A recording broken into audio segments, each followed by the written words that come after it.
The demon core. दोस्तों, हम सभी जानते हैं कि कैसे द्वितीय विश्व युद्ध के दौरान अमेरिका ने जापान के दो शहर हिरोशिमा और नागासाकी पर परमाणु बम डालकर उन शहरों को तबाह कर दिया था, जिस वजह से जापान ने अमेरिका के सामने तुरंत आत्मसमर्पण कर दिया था। हालांकि अमेरिका की तैयारी और भी अधिक खतरनाक थी।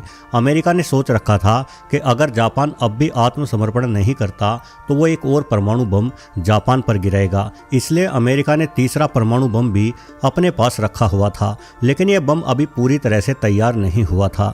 आप यूँ समझिए कि अभी तक अमेरिकी वैज्ञानिकों द्वारा इस परमाणु बम का रेडियो एक्टिव कोर ही बनाया गया था, और ये कोर असल में प्लूटोनियम से बनी 3.5 इंच की एक बॉल थी। युद्ध समाप्त होने के बाद इस प्लूटोनियम बॉल को लॉस एलामोस के रिसर्च सेंटर में रख दिया गया, जिसे वैज्ञानिकों ने प्यार से रूफुस नाम दिया। किंतु आगे चलकर इस प्लूटोनियम बॉल के साथ कई दुर्घटनाएं घटी, जिस वजह से बाद में इस बॉल को द डीमन कोर यानी शैतान का गोला कहा जाने लगा। दरअसल वैज्ञानिक इस गोले पर प्रयोग करके ये पता लगाना चाहते थे कि ये गोला कब बम में तब्दील हो सकता है, जिसके लिए वैज्ञानिकों ने एक अत्यधिक खतरनाक प्रयोग किया, जिसमें प्लूटोनियम और बेरिलियम के बीच न्यूट्रॉन प्रतिक्रिया का परीक्षण किया जाना था, और इस प्रयोग को क्रिटिकल मास एक्सपेरिमेंट नाम दिया गया। इस प्रयोग में बेरिलियम के गोल शेल से प्लूटोनियम की इस बॉल को ढक दिया गया। बेरिलियम के शेल को टेम्पर नाम दिया गया था। ये टेम्पर प्लूटोनियम बॉल से निकलने वाले न्यूट्रॉन्स को परावर्तित कर दोबारा से प्लूटोनियम बॉल के केंद्र की ओर भेजता था।